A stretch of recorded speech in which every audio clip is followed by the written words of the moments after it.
Bueno, seguimos hablando de las elecciones de Estados Unidos y Tucker Carlson decía en la Fox hace unos meses que el Black Lives Matter ya tenía un partido político, que era el Partido Demócrata.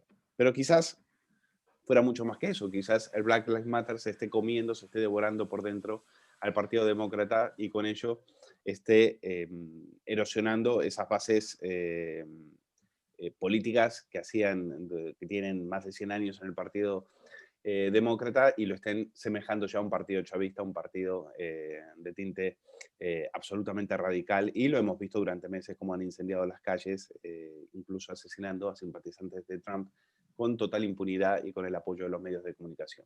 Bueno, yo quería comentar este tema con alguien que lleva muchos años tratándolos, discutiéndolos, y es una mirada muy interesante que es la de Awin Fubea, que es de Uru África TV y él es guineano y le conocerán por haber estado mucho en las televisiones, Telemadrid, TV3, el Distrito TV y demás. Awi, ¿qué tal? Bueno, Un placer tenerte aquí en el Quilombo. buenos días y encantado de venir al Quilombo. Bueno, ¿qué te han parecido estas elecciones de Estados Unidos y qué influencia le das a lo que fue el Black Lives Matter? Bueno, yo creo que las elecciones se han suscitado en un contexto donde había una polarización que le interesaba a los dos candidatos. A Trump le interesaba polarizar el debate en función de movilizar una población para decir el orden y la ley, y también le interesaba a los demócratas polarizarlo porque eso generaba la movilización del voto. El doble de personas que fueron a votar a Obama, las personas han votado esta vez el doble de veces, y cuando Obama fue a votar ya había mucha gente votando.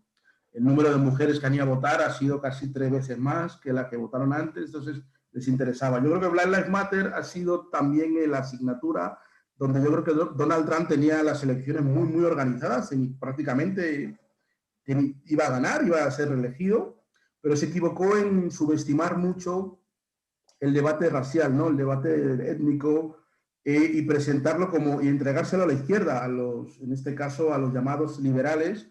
Le entregó el debate, le entregó directamente la iniciativa del debate racial, y salvo algunos negros millonarios que apoyaron a Donald Trump, como Kate Jones o algunos otros, o 50 Cent, o unos raperos así, pero no hizo ningún interés en acercarse a esa población. De hecho, cuando fue a visitar el lugar donde se habían producido los últimos disturbios, ni siquiera quiso hablar con los líderes de la comunidad. Bueno, en fin, una actitud que hizo que muchísima gente se movilizara. También hay que decir que Donald Trump sí cumplió su programa, y en eso ha sido muy honesto. Él cumplió más caña a los negros, más orden, más policía, el muro, no al Obamacare, y ha cumplido todas esas iniciativas que él prometió. Yo creo Y que sin embargo, el voto negro ha aumentado. Es decir, Trump tiene más apoyo de la población negra que ningún candidato republicano. ¿Cómo lo explicas?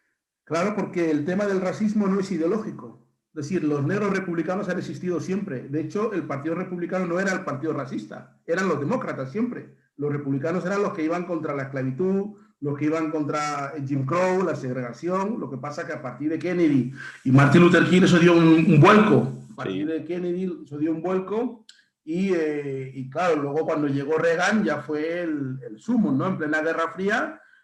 Cuando llegó Reagan, lo que hizo es no reconocer para nada la tradición republicana y tirar hacia una lucha contra el comunismo. Y en esa lucha contra el comunismo los negros han sido un objeto de instrumentalización, pero el racismo no es una cuestión de la izquierda a la derecha como se presenta en Europa muchas veces, sino que tiene que ver con que muchos negros republicanos han apoyado a Trump.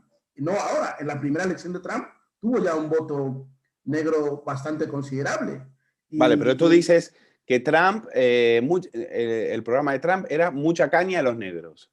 Sí, él lo prometió. Él prometió y los negros, en lugar de perder voto negro, al contrario, gana más voto negro. No lo entiendo. No, porque hay una cuestión de clase, hay una élite y una burguesía negra que es republicana y que se ha beneficiado de la lucha social de los 60. esa existe, yo mismo lo he conocido, yo estaba en Riverside, está en el mismo barrio que vive Obama, no es un gueto. Ahí viven, es una población negra de Chicago y no tiene nada que ver con el gueto ni con ningún barrio de marginal, ningún tipo, o sea, y ahí viven. Pero eso no votan a Trump, Abuy. ¿Sí? Eso no votan a Trump. Sí. La élite negra vota al demócrata. No, la élite negra votará a Obama. La élite negra que nosotros conocemos, pero la gente siempre dice que no va a votar a Oprah Winfrey, ¿a quién vota? Bueno, Oprah Winfrey, puede votar a los liberales, ¿no? En este caso, a los demócratas. Pero lo que te quiero decir es que siempre ha habido en la comunidad negra un movimiento republicano de siempre. De hecho, hasta la llegada de Martin Luther King y la guerra de Vietnam, los negros votaban republicanos, siempre. Bueno, vamos a avanzar porque sí. Si no entramos en bucle. Mira, Black Lives Matter, tú dices que es un tema, es la instrumentalización del racismo, es tensionar aún más al racismo. ¿Qué ha sido ese movimiento en el cual veíamos que pedían que, bueno, todo a partir de la muerte de George Floyd y, bueno, la tensión con la policía, que esas cosas uno no las va a negar. Podemos discutir si George Floyd no murió por la rodilla en la cabeza, que murió porque estaba ya drogado, etc. Se puede discutir, pero nadie puede discutir que esas tensiones sociales existen y existen desde hace muchísimos años. Hay que ir al tema, podemos ir a los años 90 con Rodney King y podemos ir a los años 90 con el juicio de O.J. Simpson, que ahí se ve claramente cuáles son esas tensiones que están ahí en la sociedad estadounidense. Lo que te pregunto es, ¿el Black Lives Matter iba de racismo o iba de poder? ¿O iba de erosionar y desestabilizar a Trump, incendiando la calle e instalando la violencia en varios estados de Estados Unidos? Pues es una buena pregunta. El racismo tiene que ver con el poder. Es prejuicio más poder. Ese es el racismo. Hay un prejuicio, por un lado, que se genera por producto de la esclavitud y el colonialismo, y luego hay un poder que el que tiene la placa de la pistola tiene un mandato federal del Estado para aplicar un poder. O sea, tiene un poder, tiene una autoridad, tiene el monopolio de la violencia. Entonces, durante casi 300 años, el monopolio de la violencia de los blancos ha hecho que los negros entiendan que la única forma de liberarse de ese racismo es tener poder. De ahí viene el movimiento Black Power. En los años 60, después del movimiento de derechos civiles, los negros se dan cuenta que aunque han conseguido el voto, han conseguido los derechos, los blancos siguen matándoles, siguen controlando todo. Entonces no ha servido de nada y la integración, si lo que hay que tener es poder negro. Esa es la explicación de ese movimiento. Entonces, después del movimiento de poder negro, los años 60, vamos a los 70, el gobierno inunda los barrios negros de crack y droga, traído para luchar contra la contra nicaragüense, no lo digo yo, ¿no? Están en el propios papeles del propio Bush sacó. Y destruye la familia negra, se destruye, el núcleo familiar negro se destruye por la droga, y luego llegan los Clinton y crean la famosa ley de 3 faltas, cadena perpetua, con lo cual tienen todas las cárceles llenas de negros, y luego crean las empresas que pueden trabajar dentro de las cárceles sin pagarles, que se fabrican muebles, zapatos, uniformes y demás. Entonces, bueno, la industria carcelaria se hace muy potente y ahora mismo se ha vuelto contra el propio que la creó. ¿Cómo acabar con la industria carcelaria? ¿Cómo evitar que haya cientos de miles de millones de negros en las cárceles? Perdemos dinero, porque todo eso es un negocio que ya está estructurado y se lo hicieron los Clinton, no fue el Partido Republicano, fue Hillary y su marido. Una vez que eso ha ocurrido, los movimientos negros siempre han luchado contra el racismo. Ahora ha llegado Black Lives Matter, que yo puedo diferir con Black Lives Matter a lo mejor en su estrategia demasiada mediática y a lo mejor no tan arraigada en la comunidad negra y más de un punto de vista mediático a través de las redes, pero es evidente que es una respuesta de las tantas que hubo durante tantos años. Marcus Garvey, Martin Luther King, Malcolm, y ahora Black Lives Matter, porque los problemas no se han solucionado. Es más, hay que decir una cosa, Estados Unidos no es el país más racista del mundo. En Brasil se matan 3.000 negros al año por parte de la policía militar, nadie lo dice. En Colombia, en Ecuador, en Venezuela, en Cuba hay más negros en las cárceles en proporción que en Estados Unidos. Pero Estados Unidos es el imperio, es el mundo, es el centro del imperio, entonces todo el mundo mira a Estados Unidos, pero no estamos diciendo que Estados Unidos sea una peor sociedad, que las sociedades latinoamericanas son más racistas que las sociedades norteamericanas, pero 1000 veces. Hombre, al menos pueden presumir de haber tenido un presidente negro, cosa que otros países otros países que se rajan las vestiduras por el racismo, jamás lo permitirían. Jamás lo permitirían. El ataque, la crítica a Estados Unidos es la misma crítica que a lo mejor en el siglo XV se hacía a España, porque era el imperio, porque era donde estaba Góngora, los grandes pensadores, todo el establishment del mundo estaba aquí. Pues ahora se ha trasladado a Estados Unidos, entonces hay una crítica a Estados Unidos, pero no significa que en Cuba los negros tengan más derechos que en Estados Unidos. Colombia, por ejemplo, se supone que es una democracia y, sin embargo, entre las FARC y el gobierno y los paramilitares se han cargado más de 6.000, 7.000 comunidades negras donde hay petróleo, donde para echar a los negros del Chocó y de las costas, llevan la guerra allí y se acuerdan en llevar la guerra y los matan a todos. Y no hay ningún corresponsal en Casa América, ni en la SEGIP, ni de la ESI que diga eso. Pero si ocurre en Estados Unidos o en Israel, al momento se conoce en todo el mundo y todo el mundo comienza a criticarlo y demás, ¿no? Entonces, eso hay que dejarlo claro. Volviendo al Black Lives Matter. Black Lives Matter lo que ha hecho es visibilizar un conflicto que la élite, la burguesía negra, había tapado. Bill Cosby, el tío Phil, todos estos personajes negros ricos habían tapado esa realidad que existía. Es decir, cuando hay un brote, un levantamiento en una comunidad negra, no es algo casual, es que lleva pasando todos los días hasta que un día pasa.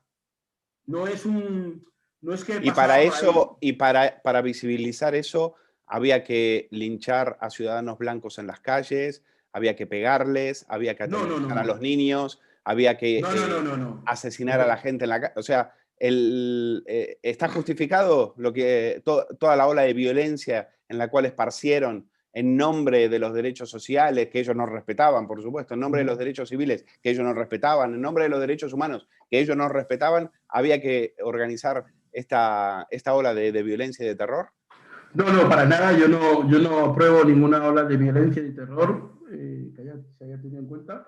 Pero también no olvides que en los años 90 había un culebrón muy bueno en España que se llamaba Los blancos, los pobres, los ricos también lloran. No sé si te acuerdas de ese culebrón. Lo recuerdo, no lo vi, sí. Me lo perdí, pero... Y entonces los blancos viven en una burbuja. Los blancos en el mundo viven en una burbuja, y entonces cuando de repente, cuando ven a un tipo como tú, hablando en la televisión con acento argentino, y dice, ay, che, mira, pero ¿y esto dónde salió? Entonces viven en una burbuja, viven en un mundo muy, muy iluso, ¿no? Es decir, llevamos 500 años de relación con el mundo a nivel multicultural y ahora se dan cuenta de que hay una patera que llega a la costa del Tarifa y dicen, ¡han llegado los negros! O sea, esa forma de ver el mundo. Entonces, claro, alguien tiene que hacerles ver que esa violencia la llevamos nosotros sufriendo cotidianamente, como ha pasado en lugares en el País Vasco. Es decir, Gesto por la Paz, los grupos que luchaban contra ETA, llevaban sufriendo el amedrentamiento toda la vida. Y un solo día que pasó lo de Miguel Ángel Blanco y la gente se fue frente a las Rico Tabernas, y entonces que nos están atacando, que nos están... No. La gente está mostrando lo que lleva viviendo siglos y tú estás en tu burbuja y no lo quieres ver. Además, no es que no lo quieran ver, es que si hay un país que tiene datos, medios, para que la gente sepa lo que pasa, es Estados Unidos. Hay una prensa libre, Sí, pero ¿sabes qué pasa? Yo estoy de acuerdo, pero ¿sabes qué pasa, Buy? Esto a Obama no se lo hubieran hecho. Esto se lo hicieron... Esto no va de racismo, porque a Obama... Ahora entramos en eso. Ahora entramos en la estrategia. Esto se lo hicieron a Trump porque era un año electoral. Era un año electoral y había que desestabilizar a Trump. Y utilizan la herramienta del racismo. Pero no me digas que esto es por lo de George Floyd, porque los negros no están visibles y demás. Y yo no te lo voy a negar, ¿eh? Yo no creo la visibilidad. Yo no creo la visibilidad. La visibilidad de los negros progres y hippies, yo no creo en eso. Yo no creo en que hay que ser visible, yo no creo en eso. Lo que digo es que otra cosa, ya entramos en la segunda parte, que como hay ese año electoral y se trata de poder, pues Trump también llamó a las milicias blancas a estar alertas del fraude, ¿te acuerdas? Sí, y mira, tenía razón, claro. Bueno, Trump llamó a las milicias. Si le han hecho un fraude, tenía razón. No, lo que yo quiero decirte es que la instrumentalización, mira, te voy a poner un ejemplo. Pero si mataron a un simpatizante de Trump y los medios de comunicación se pusieron de perfil y ninguno los condenó.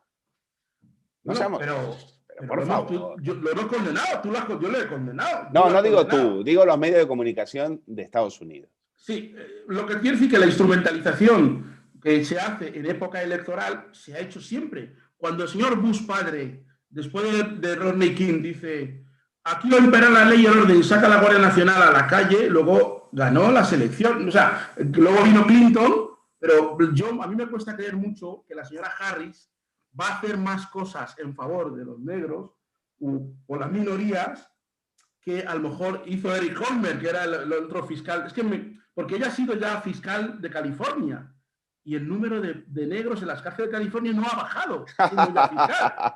O sea, yo no creo que haya esa diferencia entre los demócratas y los republicanos, porque yo no la veo. El único que ha traído la diferencia y he dicho que ha cumplido su programa es Donald Trump, que dijo, yo vengo a la supremacía blanca, América grande de nuevo, vamos a colgarlos de los árboles. Y lo ha hecho, pero los demás es lo que tú llamas el consenso, no sé cómo la gente, el consenso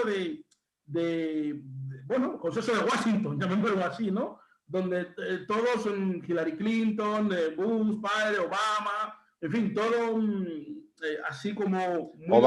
Obama comprarnos una mansión de 11 millones de dólares y denunciando las desigualdades sociales y denunciando las tensiones raciales. Es de broma. Y lo que dices de Kamala, pues tienes toda la razón. Cuando yo he visto Kamala, tiene una trayectoria política. No es una mujer que ha caído de una asamblea del 15M y se ha plantado en las cortes en Washington. Lleva tiempo. Y ella ha sido en California fiscal general. O sea, tenía el máximo poder de la justicia. Y cuando ha habido un montón de muertes de las manos de la policía por negros a manos de la policía, yo no le he visto tampoco ninguna actitud, ningún proyecto, ninguna idea. Yo creo que la cuestión que aquí se tiene que también hablar es que hay una élite, hay una burguesía negra que es cómplice no a Trump, pero sí al sistema. De acuerdo. Me quedo con esa idea. Eso. Me quedo con esa idea. Ahora, con lo que quizás no estaría tan de acuerdo es con una visión, y si no corrígeme, una visión un poco victimista, una visión en la cual hay buenos y malos cuando quizás la situación es mucho más compleja. ¿Qué culpa le cabe también a la parte, a la sociedad negra que ha comprado el victimismo que le vendieron esos predicadores, esos charlatanes con la Biblia en la mano que les intoxicaron, les envenenaron, les hicieron creer que no valían para nada, que tenían que salir a la calle y pedir, no sé, pedir de todo? Finalmente lo que lograron, lo único que lograron es que los metieran en guetos, le dieran ayudas sociales por tener hijos a madres solteras. Es decir, lo único que hicieron fue dañar. O sea, para mí, esa política social lo único que hizo fue dañar y hacer todavía más dependiente a la sociedad negra en lugar de liberarla y que pueda canalizar todas sus energías y explotar sin tener que estar permanentemente con el victimismo. Insisto, no niego que hay esas tensiones, no niego que lo de George Floyd era un síntoma de algo que existe. Yo he estado ahí, he vivido ahí, lo conozco, entonces no se puede decir. Es un racismo como el de tantos otros que los hay. Entonces, ¿algún mensaje tuyo para la comunidad negra? Yo creo que, bueno, tú hablas de una autocrítica, ¿no? Por supuesto. Yo creo que la principal autocrítica es que las personas que no hicieron la lucha de los derechos civiles son los que se beneficiaron luego de lo que es el establishment, ¿no? En España pasó lo mismo. Cuando algunos de nosotros estábamos luchando por los derechos de los inmigrantes, había unos cuantos chavales que estaban haciendo Erasmus en no sé qué países y luego llegaron y se hicieron a la política y están en el Congreso. Y ellos nunca estuvieron en ninguna asamblea y hablan en nombre de los trabajadores, de los pobres, de no sé qué, pero eso siempre ocurre. Eso es algo que no podemos evitar, porque, es decir, la burguesía negra que se conforma después de la derrota del movimiento de derechos civiles y que abandona los barrios porque el gobierno viene con su estrategia de la droga, del crack y todo esto, de los años de la Guerra Fría, de ver a los negros como un objetivo a aniquilar, ya que no podemos derrotarlos políticamente, vamos a meterle la droga. Y la droga destruyó los barrios negros, pero los negros sí hay una autocrítica que se tiene que hacer. Por ejemplo, el discurso de la visibilidad, que es un discurso de la posmodernidad, eso es falso. Los negros no están luchando contra el racismo, están luchando por poder. Porque los que tienen el poder aplican el racismo.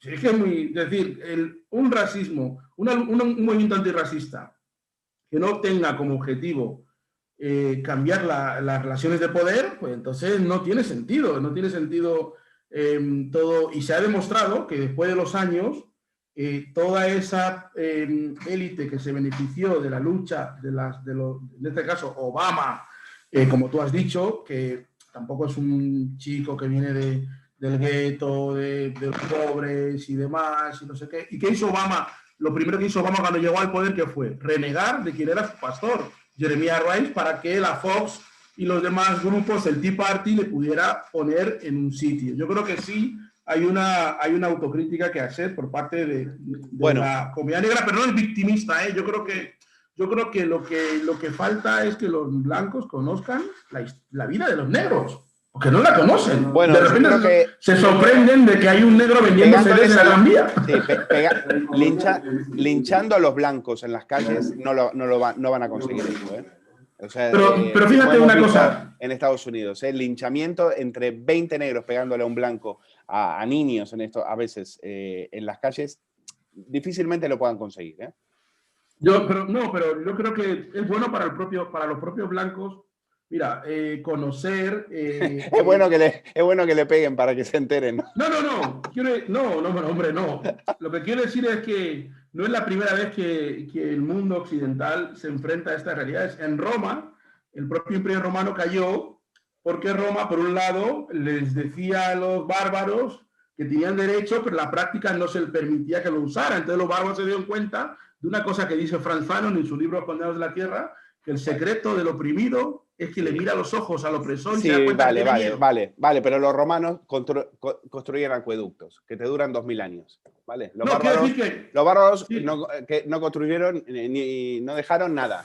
Pero crearon la Hispania, crearon la marca hispánica, vinieron aquí a crear una... Los bárbaros por donde pasaron no crece el césped, ¿eh? Y los romanos, no crearon España. O el acueducto de Segovia lo construyeron los suevos. No, sí, pero lo que te quiero decir es que la primera idea de España viene de estas personas que han vivido en el mundo romano y han visto que sí, que había libertad, pero no para ellos. Y es lo más peligroso que existe. Hacerle ver a la gente que tiene un derecho y luego cuando lo quiere aplicar le dicen, no, pero tú no. Como decía aquel chiste, ¿no? Bueno, y luego... Entonces, eso es un... Pero era una lucha de poder. Luego después, cuando gobernaron ellos, pues también se dedicaron a cortar cabezas.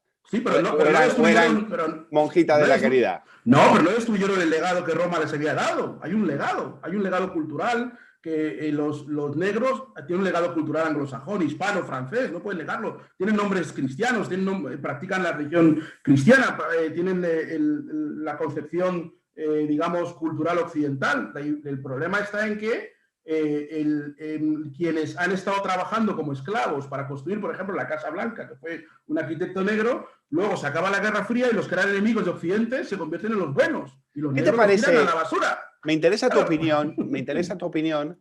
¿Qué te parece cuando ves a miles de africanos en Gran Canaria, hacinados,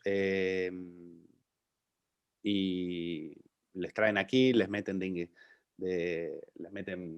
con oscurantismo, les reparten, les meten en aviones, los reparten, etc. En fin, hay un tráfico de seres humanos en estos momentos y me parece que hay un gobierno que lo está incentivando. ¿Cuál es tu opinión al respecto? Bueno, si el tráfico de seres humanos no es de este momento, es desde 1477 que Portugal empezó a traficar con los negros.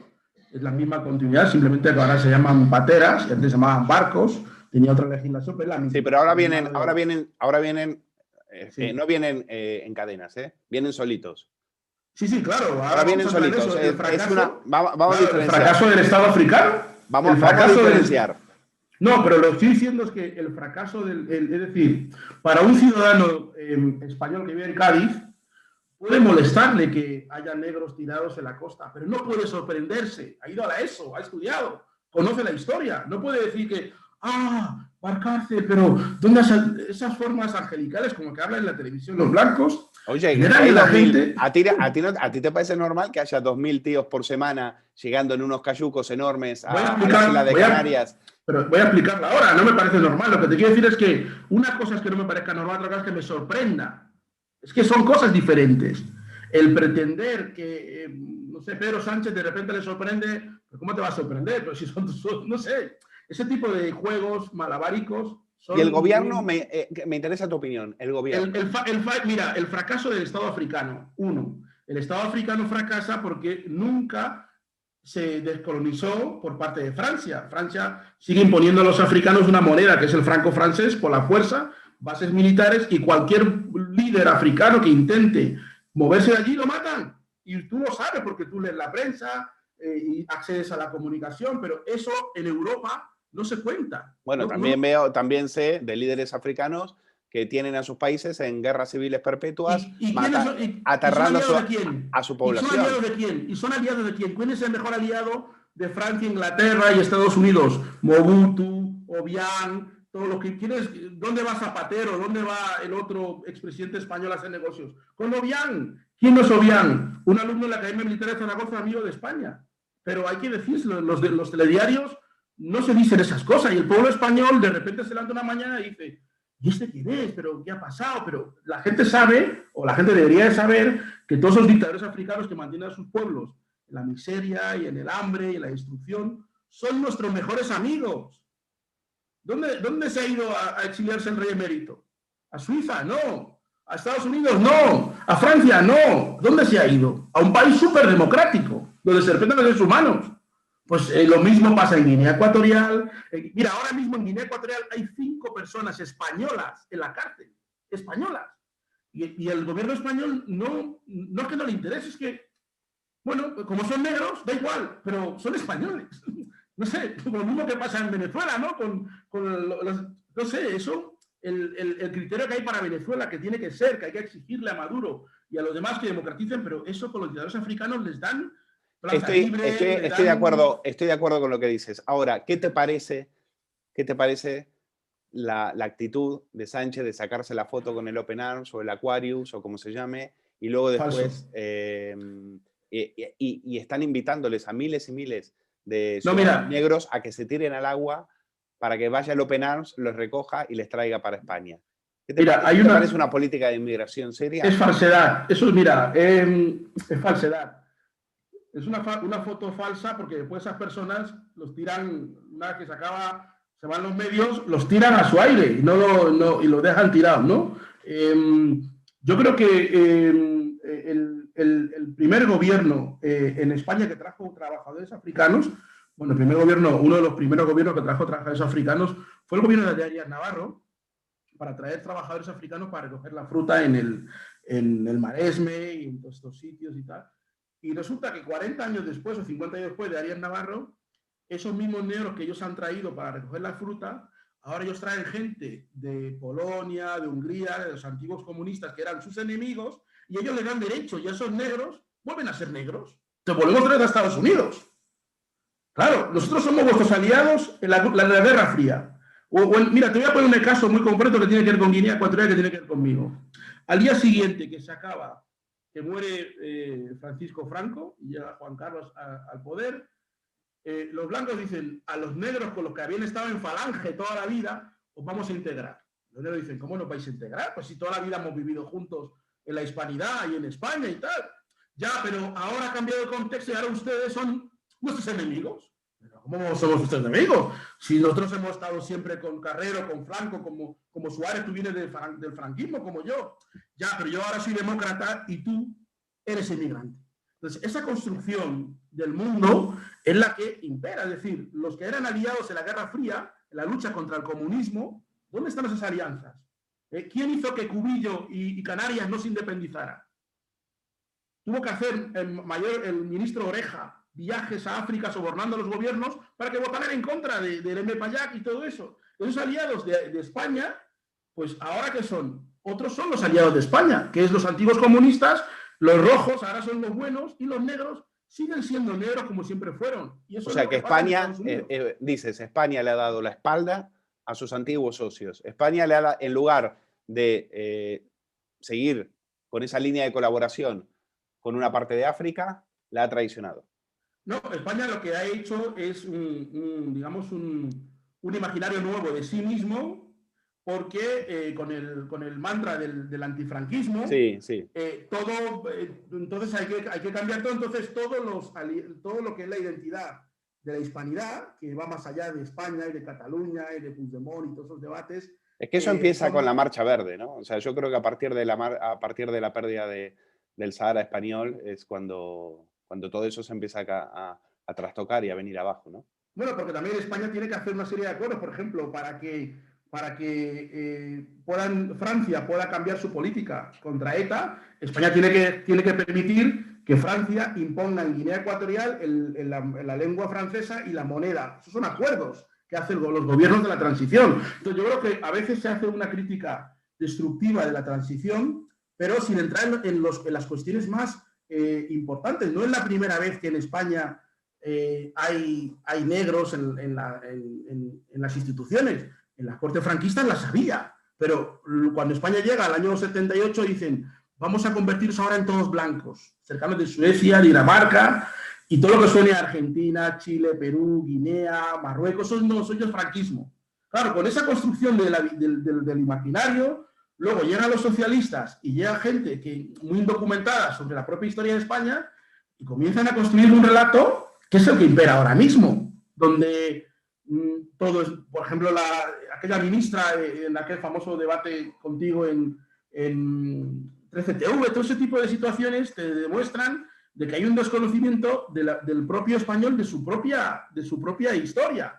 Y entonces yo creo que con el discurso del antifranquismo, que es necesario, pero no puede cargarse un marco histórico, bueno, que no solo compete a los 40 millones o 50 de España, sino que es un marco de 500 millones de personas. Hay gente que habla español en muchas partes del mundo y que parte de la cultura española, y cuando España entra en la Unión Europea, pues tiene que cambiar una serie de políticas, una serie de cuestiones, pero la esencia de España sigue siendo la misma. Lo que pasa que Avui en este momento, estando de acuerdo contigo en que se podrían establecer o restablecer o recomponer aquellas viejas relaciones, hoy es imposible asumir una inmigración como la que está llegando a las costas españolas. No, pero por supuesto, pero también, es decir, cuando viene al entierro de Adolfo Suárez, él dice a los periodistas, me ha invitado el rey, yo voy a hablar. Y los periodistas se lo comen, porque ellos no pueden, claro, porque se lo comen. Él está diciendo, yo formo parte de toda esta película, de toda esta fiesta, aunque ustedes no se hayan enterado. Y tiene razón. Y voy a seguir formando. Entonces, él está diciendo eso. Cuando los presidentes africanos van a Francia y se reúnen entonces y crean la moneda, el franco cefa, Francia se lo impone y tal. Entonces, claro, Francia sobrevive en la Unión Europea porque tiene a los africanos explotados con la moneda.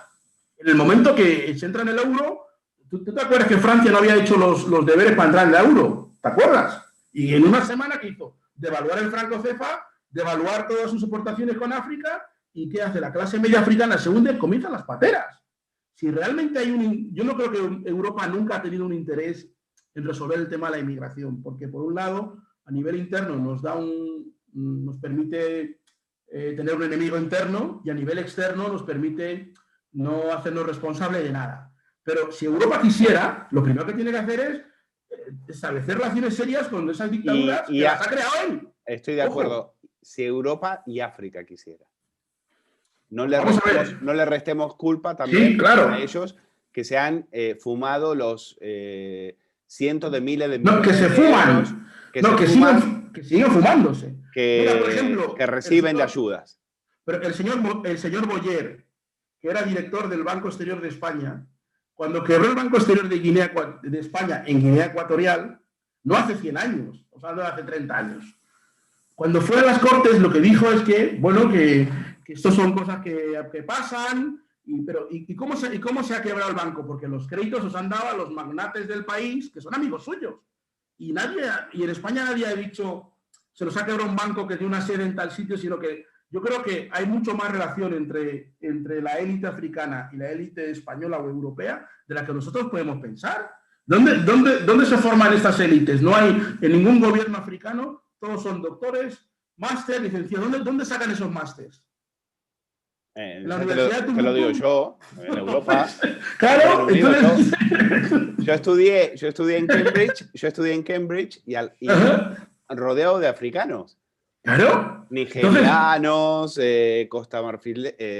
marfilenses. Claro, eran los hijos de claro. Y yo estudié con ellos, claro. Claro, pues tú sabes perfectamente lo que hemos estudiado en colegios, digamos, de este tipo, que cuando estas personas asumen el poder en su país, ya tienen acuerdos ya preparados. Entonces, la misma fuerza que se pone para criticar a Maduro y a Venezuela, ojalá el 0,101% se pusiera para Guinea o para otros. Pero no existe esa fuerza, no existe ese interés. No, es decir, un ciudadano español es secuestrado en África y no pasa nada. Lo llevan a la cárcel, lo torturan y no pasa nada. Entonces, entonces, claro, luego queremos que las pateras no vengan. Es decir, para que salga una patera de Senegal llena de personas, el gobierno senegalés controla eso. Y lo tiene relaciones con el gobierno europeo. ¿Cómo funciona eso? Agüí, cuéntanos, ¿cómo funciona eso? ¿Cómo funciona? ¿Cómo funciona ese sistema? Mira, la Unión Europea prohíbe que a los negros les den visados para venir a Europa en Schengen. Entonces los negros que hacen pagan 10.000, 9.000 euros en irse una patera. La gente se va a un consulado horas al sol haciendo cola y viene el hijo del rico que estudiaba contigo y a él le dan el visado, claro. Y a él le dan el visado y pagando poco. Y él con su bolsa llena de dinero para pagarse el visado, para venir y... los que se suben en patera son clase media y clase media alta. Es clase media alta, gente que ha currado, que ha ahorrado, que ha trabajado y ve que no tienen futuro. Claro. No, y sobre todo formada. Es decir, la revuelta que hay en Nigeria ahora mismo es de gente formada, de clase media. ¿Por qué? Porque antes el gobierno nigeriano mataba a pobres, musulmanes, y los ponía diciendo que son de Boko Haram, son terroristas. Y nadie protestaba. Ahora se les ha ido la mano, empezó a matar a ricos cristianos de clase media alta, y entonces se ha grabado un vídeo y ha salido y se ha montado el quilombo. ¿Por qué? Porque cuando matan a los pobres, bueno, siempre puedes decir, no, es que son terroristas, nadie va a protestar, ¿vale? Pues esto es igual. La gente que sube esos chavales de Nigeria que han hecho un máster, han hecho un doctorado, han hecho una licenciatura y ven que están todo el día jodidos, dicen, pues igual me voy a ir a Londres o a Europa si tengo dinero para invertir, tengo conocimientos, puedo... Pero claro, en la Unión Europea, cuando esta gente llega a la embajada, no les da ninguna prioridad, se la da a tus amigos que estaban en Cambridge contigo, ellos han estudiado en el país, pero saben quién es Messi, saben quién es Cristiano Ronaldo, saben quién es Barcase, conocen el mundo. Hombre, me has puesto al nivel de Messi y de Ronaldo. ¿Sabes? Con eso te tengo que sacar en la portada de Periodista Digital a 5 columnas. Oye, entonces, esta gente paga 9.000, 10.000 euros. Los gobiernos de Senegal, de Mauritania, etcétera, controlan todo ese negocio y las pateras y demás, ¿quiénes las ponen? No, vamos a ver. Cuando las personas se cansan de ir a la Embajada de España en Dakar para hacer algo legal, un visado y demás, y ven que los que pasan por delante de ellos son otros negros que han estudiado en no sé dónde tal, y que son, pues ellos cogen y buscan alternativas. ¿Y cuáles son las alternativas? Como hay en cualquier país del mundo, pues cuando hay una dictadura, donde hay una falta de libertad, siempre hay gente que es dispuesta a organizar que otros se vayan. Entonces, esas rutas que existen, pues les pagan 10.000 o lo que sea para llegar y luego se tienen que buscar la vida, como vemos en la televisión que llega la gente. Pero lo que quiero decir es que esa situación le beneficia mucho a Europa porque le permite primero tener un discurso de seguridad, gastar mucho dinero en control, en seguridad, en todos esos debates públicos que vemos de repente. Por ejemplo, lo que hizo Donald Trump, matan a un negro y su respuesta es multiplicar el presupuesto de la policía local de esa ciudad, que los blancos son minoría, aunque sea mayoría de la policía, para controlar a las personas. Es una perspectiva colonial, o sea, ¿entiendes? No es decir, vamos a sentarnos. Pero, y Agüí, y eso puede ser en Estados Unidos. Aquí los policías... En África. Te estoy diciendo que es lo mismo que pasa en África. Aquí los policías y los guardias civiles están abandonados a su suerte. No, yo lo que estoy diciendo, la perspectiva no del legislador, del ejecutivo, no es la perspectiva del policía. El policía es un trabajador que está al servicio de un gobierno que le da órdenes. Sí. ¿Vale? ¿Cuándo más se ha expulsado negros en España? Cuando estaba Rubalcaba, no cuando estaba Rajoy. No sé si me entiendes. ¿Por qué hacen los famosos redadas de perfilamiento racial?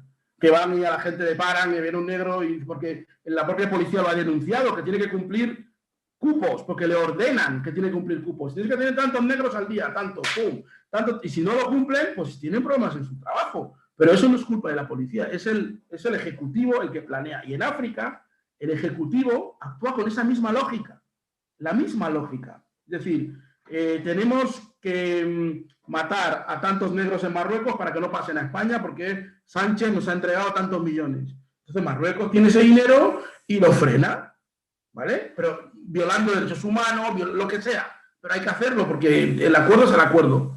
Pues los gobiernos africanos actúan igual, violando derechos humanos, en fin, haciendo una serie de situaciones, cárceles, detenciones a ciudadanos europeos. ¿Por qué Europa no protesta cuando los ciudadanos europeos están siendo torturados y detenidos en África? Porque sabe perfectamente que hay unas relaciones que van por encima de esos ciudadanos. Esos ciudadanos son meramente un instrumento, pero sus negocios, es decir, los exministros de Zapatero que hacen negocios en Guinea o que van a Venezuela a ser mediadores y todo eso, la gente critica lo que hacen en Venezuela, pero no lo que hacen en Guinea.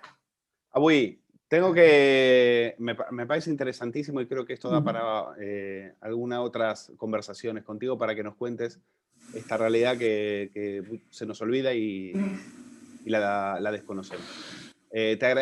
Gracias por estar con nosotros. ¿Y dónde la gente que quiera seguirte? ¿A dónde tienes?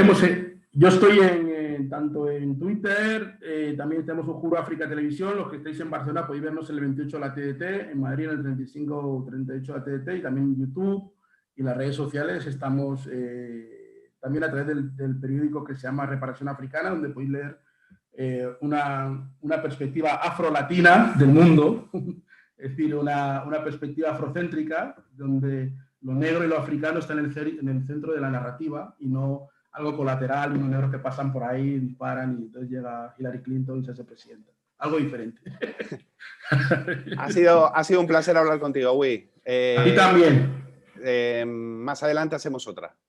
Perfecto, oye, un placer y adelante, sigue con el quilombo. Por cierto, quilombo, una palabra argentina de origen congoleño, que significa rebelión o fortaleza. Está bien.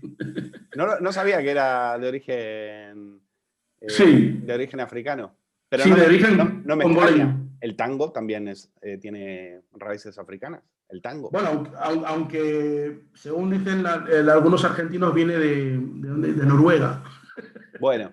No, por esa tendencia a blanquear todo en Argentina, bueno, pues todo viene de Europa, ¿no? Pero bueno, es verdad, sí. Además de la plata y la mina, le dicen a la mujer mina, ¿no? Sí, también. Mina viene de Al-Mina, es una localidad de Ghana donde venían ya los esclavos que sabían manejar la plata. Pues fíjate, y eso que en Argentina hay pocos negros. O sea, se fueron más a Uruguay. No, hombre, hay los que mataron y hubo un presidente que se llama el Doctor Chocolate que fue presidente de la República Argentina. Le llamaban Doctor Chocolate porque era negro. ¿Quién? Era le llamaban despectivamente, su nombre es Rodrigo de Rivadavia, pero el nombre que le decían despectivamente los blancos era Doctor Chocolate. Pero si no era negro. No, jamás tuvimos un presidente negro. Pues vete y estúdialo porque hay mucha documentación. Hasta Menem se ha documentado.